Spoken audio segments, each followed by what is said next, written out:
देश की राजनीति में एक तूफान धीरे धीरे तैयार हो रहा है और इस बार ये तूफान न विपक्ष से है न ही किसी चुनाव से, बल्कि ये आंधी उठ रही है संघ से, यानी आरएसएस से। और निशाने पर है नरेंद्र मोदी और अमित शाह। कारण एक नाम, नितिन गडकरी। गडकरी और संघ का पुराना रिश्ता। नितिन गडकरी वो नेता हैं जो संघ की नर्सरी से निकले हैं। नागपुर निवासी गडकरी का आरएसएस से रिश्ता बचपन से रहा है। विद्यार्थी परिषद से सक्रिय रहे, फिर महाराष्ट्र बीजेपी के संगठन मंत्री बने। उनके बारे में एक पुराना किस्सा बेहद चर्चित है। जब वो 2004 में नागपुर में बीजेपी के दफ्तर में बैठे थे तो एक पत्रकार ने पूछा, सर अब बीजेपी का क्या होगा? गडकरी बोले, जो पार्टी गंगा की तरह शुद्ध विचारधारा से निकली है उसे आप चुनाव की हार से गंदा कैसे मान सकते हैं? उनका संघ से ये जुड़ाव ही है जिसने उन्हें 2009 में जब बीजेपी अंदरूनी कलह से जूझ रही थी पार्टी अध्यक्ष बना दिया।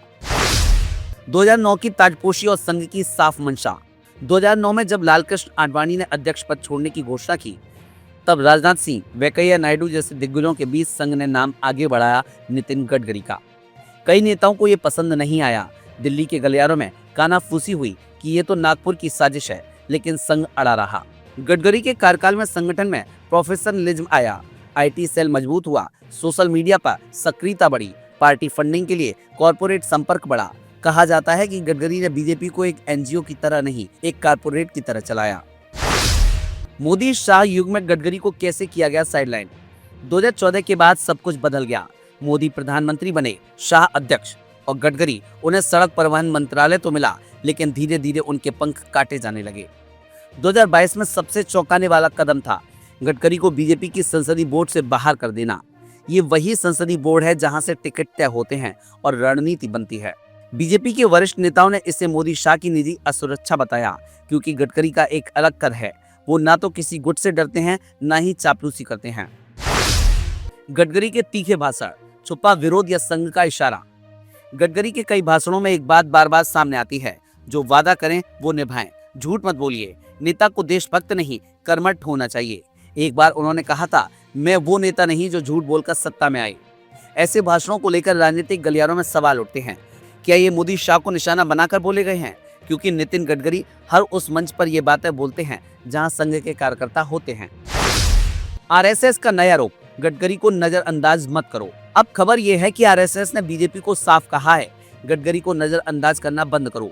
सूत्रों के मुताबिक नागपुर में संदेश गया है कि गडकरी जैसे अनुभवी और राष्ट्रवादी नेता की अनदेखी करके पार्टी अपना ही नुकसान कर रही है।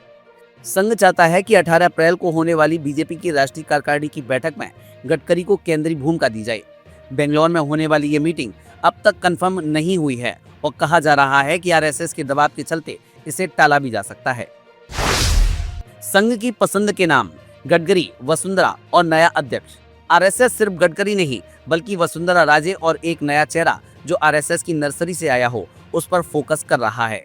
संघ की योजना है गडकरी को संगठन में बड़ी भूमिका मिले, वसुंधरा को महिला नेतृत्व के रूप में प्रमोट किया जाए और बीजेपी का नया अध्यक्ष कोई ऐसा हो जो संघ की विचारधारा का असली वाहक हो।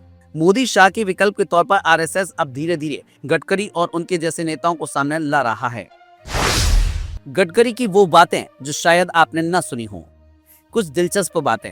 एक इंटरव्यू में गडकरी ने कहा था, मैं हमेशा आरएसएस के निष्ठावान स्वयंसेवक के रूप में काम करूंगा। पार्टी में पद मिले ना मिले कोई फर्क नहीं। 2016 में जब नोटबंदी हुई थी, गडकरी ने निजी तौर पर कहा था, इससे छोटे व्यापारियों को नुकसान होगा, हमें जमीनी रिपोर्ट्स पर भरोसा करना चाहिए। उन्होंने एक बार संसद में कहा था, देश को चाहिए स्मार्ट लीडर्स, स्मार्ट सड़कों से ज्यादा। यह कथन आज भी वायरल होता है। मोदी शाह बनाम संघ, संघर्ष का नया चैप्टर। आरएसएस अब खुलकर संकेत दे रहा है। मोदी शाह ने जो तानाशाही रवैया अपनाया है उससे पार्टी कमजोर हो रही है। गडकरी जैसे नेता जो राजनीति के साथ साथ प्रशासनिक काम में भी कुशल हैं, उन्हें पीछे धकेलना संघ के लिए बर्दाश्त से बाहर है। 2024 के चुनाव के बाद जो सीटें घटी उसके बाद आरएसएस अब 2027 और 2029 की तैयारी अपने हिसाब से कर रहा है और उसमें गडकरी जैसे चेहरे जरूरी हैं। अगर गडकरी आगे आते हैं तो बीजेपी का कैसा रूप होगा? अगर गडकरी संगठन में बड़ी भूमिका लेते हैं, संगठन और सरकार में दूरी घटेगी, सत्ता का केंद्रीकरण कम होगा।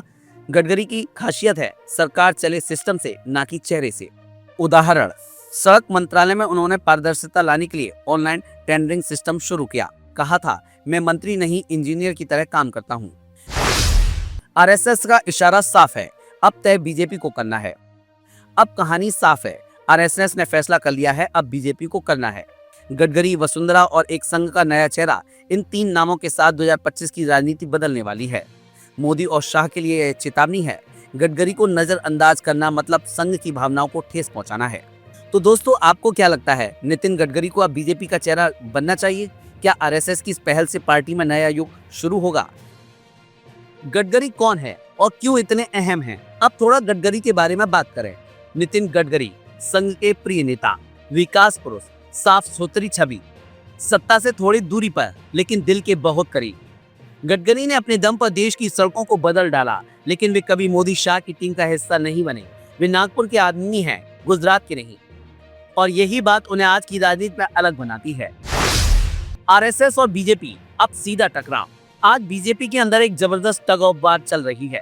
एक तरफ आरएसएस जो चाहता है कि पार्टी फिर से संघ के मूल्यों पर चले, दूसरी तरफ मोदी शाह जो चाहते हैं कि पार्टी उनके ही नेतृत्व में चलती रहे। और इस संघर्ष के बीच गडकरी हैं, वो नेता जो संघ के करीब हैं लेकिन आधुनिकता के प्रतीक भी। आरएसएस आज बीजेपी पर दबाव बना रहा है कि अगला बीजेपी अध्यक्ष संघ की पसंद का हो, और यहीं से गडकरी की वापसी की कहानी शुरू होती है। मीडिया भी बदल रही है। कभी जो मीडिया कहती थी कि गडकरी अब साइडलाइन हो चुके हैं, आज वही चैनल, वही अखबार कह रहे हैं आरएसएस वर्सेस बीजेपी में तनाव, मोदी शाह का दबदबा कम हो रहा है। क्या गडकरी बनेंगे अगला अध्यक्ष?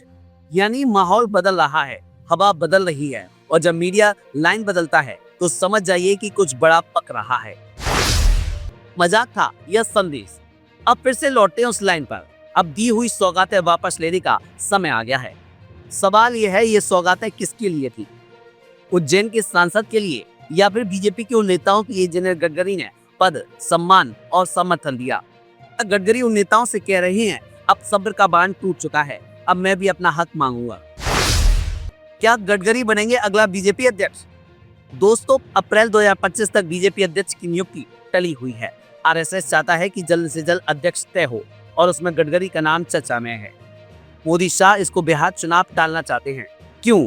क्योंकि अगर गडकरी अभी अध्यक्ष बनते हैं तो गुजराती लॉबी की पकड़ कमजोर हो जाएगी, लेकिन संघ अब पीछे हटने को तैयार नहीं है, और यही वजह है कि नितिन गडकरी फिर से चर्चा में हैं। गडकरी की छवि और संघ की रणनीति। आरएसएस के लिए गडकरी एक परफेक्ट मैच है। संघ से जुड़े, पब्लिक इमेज मजबूत, पार्टी में पुराने और नए नेताओं के बीच सेतु। आरएसएस पूरी कोशिश करेगा कि 2029 से पहले गडकरी को बड़ी जिम्मेदारी दी जाए। कहानी तो अब शुरू हुई है। तो दोस्तों, सवाल अब यह नहीं कि गडकरी मजाक कर रहे थे या नहीं। सवाल यह है कि क्या वे सत्ता की सौगातें वापस लेने को तैयार हैं? क्या 2025 में बीजेपी में फिर से नेतृत्व परिवर्तन होगा? क्या आरएसएस की मर्जी से नितिन गडकरी पार्टी के सूत्रधार बनेंगे?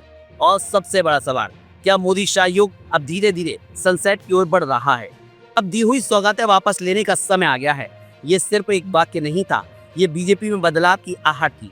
और हो सकता है अगली बार जब गडकरी कोई मंच संभाले तो वो सिर्फ सड़क परियोजनाओं का उद्घाटन ना हो, बल्कि नई राजनीति की शुरुआत हो। और आप हमसे जुड़े रहने के लिए सब्सक्राइब करें YouTube पर, फॉलो करें Twitter पर और लाइक करें Facebook पर। और ज्यादा जानकारी के लिए आपको टाइप करना होगा सिर्फ न्यूज नशा।